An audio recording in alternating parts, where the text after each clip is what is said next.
Ozana Selembao, Ozana Bumbu, Ozana Makala, Ozana Changu. Au comprendre, Ozika transport Monko. Transport il y a Victoire Gambela. Dans le bien Victoire Gambela. Référence à Bongolo. Si vous connaissez Bongolo, bah. Malama au côté autour avenue Irebo Zawapi. Bah la question avenue Irebo numéro A37. On a Okuta Flat Hotel Bidor. Vous avez la page Facebook. Page Facebook, WhatsApp, Viber, Zander, Nini. Donc dis-toi Tina Zander, Tina Google, Bidor TV, na boutique, Bidor na chaîne, Banini, Eza, na YouTube, Ezali. Oh, Aza gérante na biso, Aza gérant na biso. Numéro na biso à téléphone Ezali, jamais Kozanga. Numéro à téléphone Ezali 243 84 23 81 486. Soko bendi biso kozakisa na air nyonso parce que tozali libre na WhatsApp pe tozali. Bandila mosusu. Soki obengi biso okozakisa na air nyonso parce que WhatsApp pe tozali.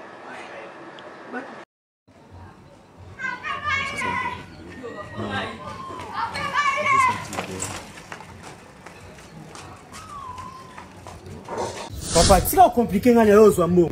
Papa, makambo na lodo yo kite. To yo compliqué kaka. Est-ce que na futa kambo wanda kulelo? Oh, zana benga tate. Tate, kende kubenga. Oni buso babo yuko. Oh. Papa, c'est quelle complication ça? Complication ya nini? To futa kambo wanda ku jour nini? Ezalaka les 30 été. Les 30. Siko, lelo to le 28 février, zoko senga ngambo wanda ku koma. Est-ce que ngana yo to signer papier bongo? Mais tu blagues avec moi? Oh, ça en a rien? Non, ça en a comment? Moi, il y a février et ce qui est le 28. C'est quoi, il y a un problème, Zani? Mais le 28 de fin du mois. Mais le coup, les 30, ça, tu n'as pas foutu comment?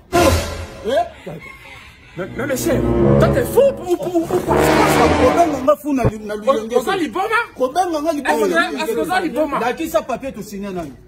Je veux mon argent, personne bon, c'est Zali. Donne-moi mon argent. Mais oh, Yonini, les 30 c'était. Tu signes tout le foot avec les 30 c'était. Papa, moi il y a comme ça au combat, moi il y a février, hein. Alors, ceux qui n'ont le 28. Voilà, et ce problème, Nabinonga, ceux qui les 30 déjà, tu n'as qu'au foot un bon wanda côté. Il est fou, ce monsieur. Je veux mon argent, monsieur. Je veux mon argent. C'est quoi ça? Non, l'argent ne sait quoi pour foutre. Attends, mais la justice. Mon frère, viens d'abord. Tu signes un papier, na fout un bon mandat chaque les 30. Bishop peut te foutre les 30. Oui, mais les autres, c'est les 28. Est-ce que na ko fouta? Bon, place Wana. Ils appellent Bishop peut te signer les 30, hein? Les 30. Oui. Casimon est tombé les 28. Le 28, tu supposes. Les 30 exactés, parce que. Bon, on a ko fouta. Donnez-moi mon argent. Va faire sans bon, donner l'argent. On va intoxiquer, nous C'est quoi ça? Oh, ça bon. Même Bishop peut te foutre les 30. Les 28 février. Tu fous dans pardon. C'est là un malin, mais toute sa journée.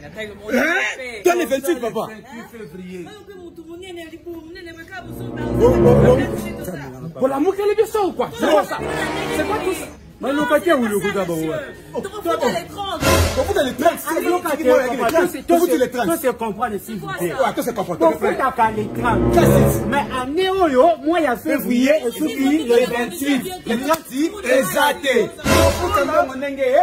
Le coup là, na février, les 30 exacté. Tout c'est la mars. Tout c'est les 30, c'est la mars. J'entends mon argent ici. Mon argent. Quoi ça, ma chérie? Donnez-moi mon argent ici. Papa, Ramtakanda. Maman.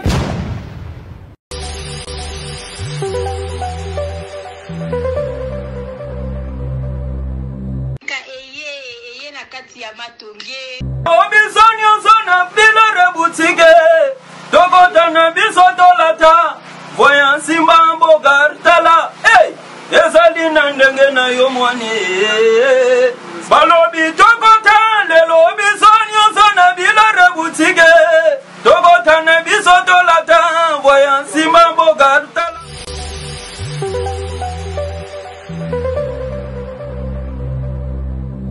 appartement na biso oh mama bijou lobaka appartement simple toza na deux sortes ya appartement simple toza na appartement simple oh ezali ya $15 par jour tozali na appartement simple oh ezali na $20 par jour mama bijou soki akoloba $20 oloba 20 euros ça dépend ya pays nini oyo vandi parce que euro na dollar pour le moment ezakaka ndenge moko appartement na biso bozo mona mbetu ezali appartement oyo ezali appartement simple toza kozwa yango na ba séjour soko osala plus de 14 jours tokozwa yango na 20 euros par jour soko osala moins de 14 jours tokozwa yango na 25 euros par jour appartement na biso ezali na garde-robe na kati ezali na télévision na kati, ezali na frigo na kati, ezali na cafetière na kati, ezali climatisé. Ezali na mbetu ya 2 personnes. Appartement na biso bozomona ezali na douche debout ya kitoko, toilette na biso ezali propre. En tout cas ndako na biso oyo appartement na biso oyo bozomona ya $20 par jour. Yango oyo eza kitoko makasi. Toza na appartement oyo ezali ya $15 par jour.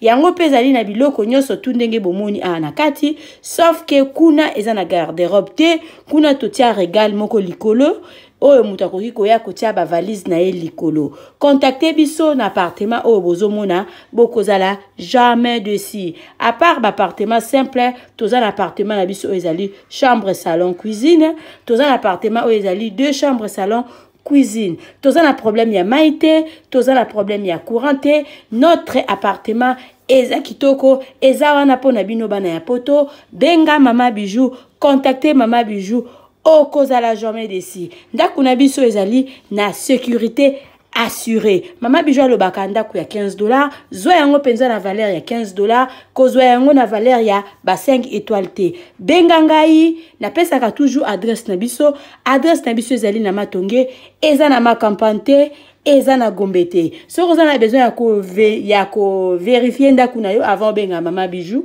avant osala à compte na mama bijou, benga nga la pesa o numéro ya gérante na biso, kende visiter place na yo, yaka zongela mama bijou pona osala réservation na yo. Borozala jamais desi ndako na biso eza wana pona ba séjour na bino. Merci.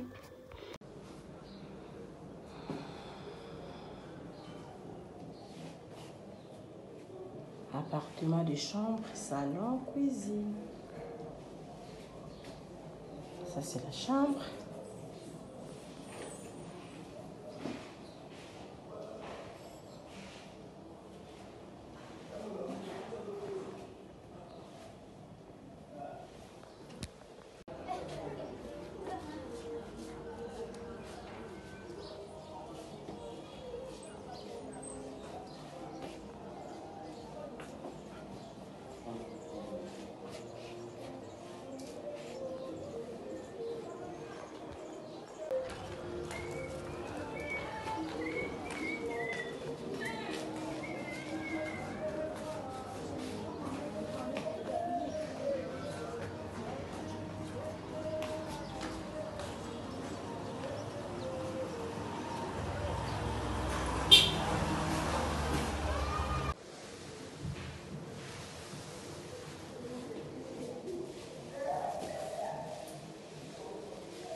Ozali na poto za kolinga oya na Irebu 37 bis na commune ya Kalamu na quartier Matonge ndeko na ngai yeba pe wana ezali na maison de passage ya malonga oza na ba normes étrangères. Cela veut dire ezali na climatiseur ya tongo, ezali na ba mbetu ba éponge ba conditions internationales.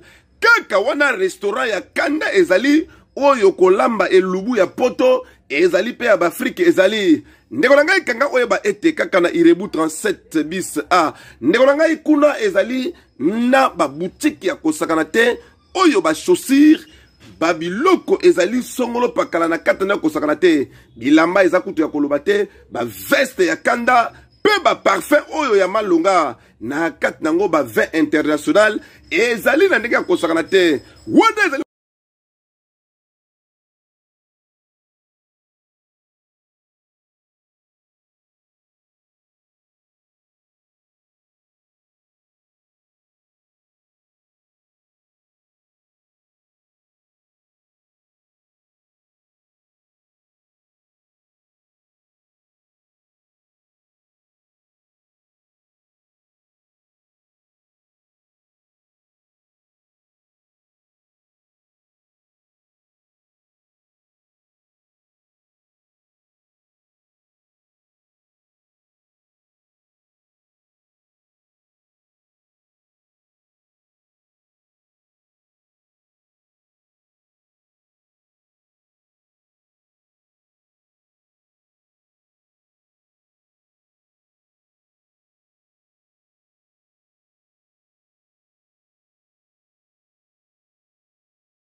Mosika eye na kati ya Matonge, maison de passage na biso.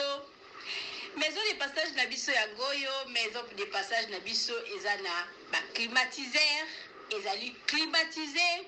Maison de passage na biso ezana Matonge na Irebu A37.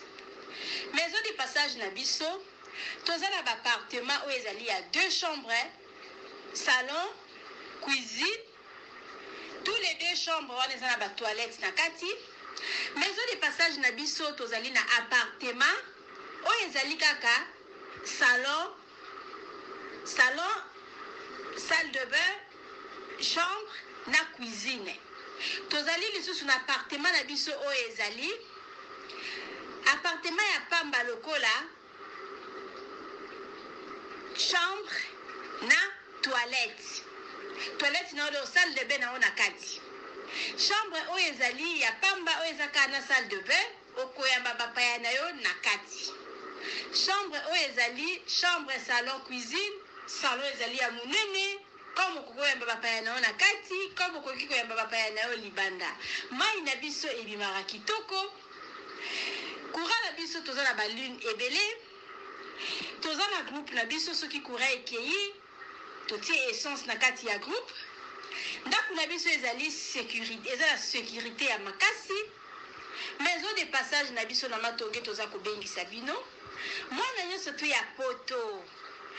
Benga numéro oyo ozomona, réserver place na yo pona ozwa place na yo ya kolala. Na kati ya maison de passage na biso tozali na boutique. Boutique bazoteka ba du verre, bazoteka nyonso tu na kati ya boutique wana. Tozali lisusu na nini voiture autotie na disposition na bino batu bozoya na kati ya maison de passage na biso auto bengi yango Bidor. Contactez Bijou d'Or TV. Contactez numéro oyo moni, réservez place na yo.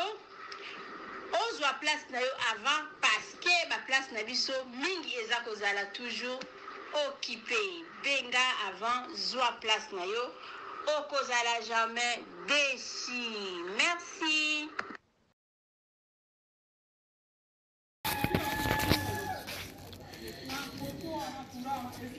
Salut, j'espère que vous allez bien. En fait, c'est plus pour les diasporas. C'est donc qui veulent passer leur séjour ici à Kinshasa. Alors pour tous vos déplacements, il y a une voiture à louer qui est là, marque Hyundai. La voiture elle est confortable, donc climatisée et tout. Donc la voiture répond vraiment aux normes.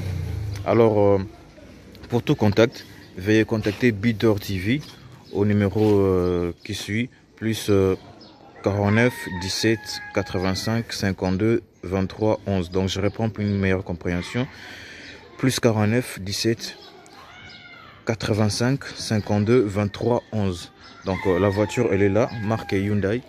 Donc voilà. Donc ici nous sommes à Kinshasa. Donc pour tous les diasporas, pendant tous vos séjours à Kinshasa, voilà la voiture elle est là pour vos déplacements et tout. Donc partout où vous voulez y aller, la voiture elle est là. Donc vraiment, veuillez contacter Bidor TV et vous ne serez pas déçus. Merci et bye.